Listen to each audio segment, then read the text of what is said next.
ఒక మాట అడుగుతా ఫీల్ గారు కదా 100%. ఖచ్చితంగా. తుమ్మూరు దయాకర్ రెడ్డి గారు అంటే ఎవరు? శ్రీనివాస్ రెడ్డి గారితోని శ్రీనివాస్ రెడ్డి గారు రాజకీయాలు వచ్చినప్పుడు 2013 నుంచి ఆయనకి సహాయకుడిగా చేదోడు వాదోడుగా వారు లేనప్పుడు పార్టీ కార్యక్రమాలని సమన్వయపరచడానికి నేను నా యొక్క శక్తివంతం లేకుండా ప్రయత్నిస్తున్నాను. బయట వినపడుతుంది, అందరు అనుకుంటుంది, ఎందుకు దీన్ని చెప్పమంటారా? చెప్పండి, చెప్పాలి కదా. 100%. చెప్పండి. సో తుమ్మూరు దయాకర్ రెడ్డి గారు అంటే ఒక షాడో మినిస్టర్, అవునా కాదా? అది చాలా తప్పు. ఎందుకంటే అది గిట్టని వాళ్ళు చేసే పని. నేను ఎక్కడ షాడో మినిస్టర్ లాగా ఎక్కడ నేను అధికార కార్యక్రమాల్లో పార్టిసిపేట్ చేయలేదు. శ్రీనివాస్ గారి సీట్లో నేను ఇప్పుడు కూర్చోలేదు.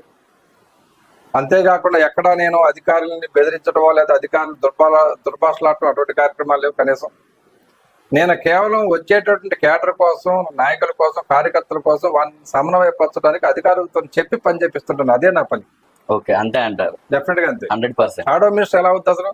మినిస్టర్ గారి తరఫున మినిస్టర్ గారికి కూడా పిఏలు, పిఎస్లు చాలా మంది ఉంటారు. వాళ్ళు చేసే పని వాళ్ళు షాడోలు అంటారు వాళ్ళని.